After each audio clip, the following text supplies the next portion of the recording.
Students, आज जुम्मतुल मुबारक 15 जनवरी 2021 है और आज हम अपनी उर्दू की क्लास में सबक रेल के सफ़र के जो बकाया 2 क्वेश्चन तफसीली जवाब रह गए थे उनको डिस्कस करेंगे और इसके साथ साथ मैं आपको बुक की एक्सरसाइज भी सॉल्व करवाऊंगी और उससे रिलेटेड अल्फाज जुमलों का काम आपको घर से होमवर्क के लिए दिया जाएगा। तो अब हम अपनी क्वेश्चंस की तरफ आते हैं।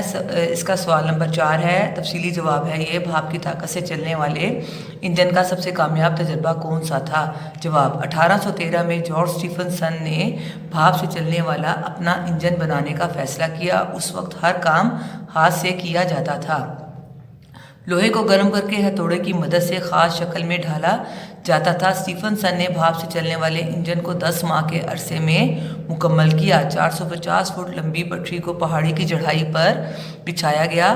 स्टीफनसन के भाप के इंजन ने 30 मन कोयले से लदी हुई 8 वैगनों को 4 मील फी घंटा की रफ्तार से खींचा, जो कि भाप की ताकत से चलने वाले रेलवे इंजन का कामयाब तजर्बा था।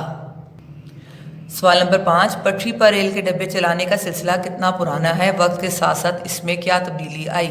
जवाब, रेल की पटरी पर रेल के डब्बे चलाने का सिलसिला 2000 साल पुराना है। इस वक्त मुसाफिरों और सामान की नकलो हमल के लिए मखसूस डब्बों वाली रेल को 1 या 2 घोड़ों की मदद से लकड़ी की पटरी पर चलाया जाता था। 16वीं सदी में यूरोप में लोहे की पटरियों पर सामान और मुसाफिरों की नकलो हमल के लिए बड़े बड़े डब्बों को ज़्यादा घोड़ों की मदद से खींचा जाने लगा। वक्त गुजरने के साथ साथ घोड़ों की जगह भाप और डीजल से चलने वाले इंजन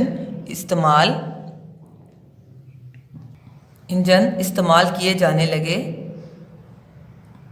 जिनकी मदद से मुख्तलिफ शहरों और मुल्कों के दरमियान मुसाफिरों और सामान की नकलो हमल का मतलब होता है एक जगह से दूसरी जगह लेकर जाना के लिए बहुत बड़े और ज़्यादा गुंजाइश वाले डब्बों वाली ट्रेन को चलाया जाता है।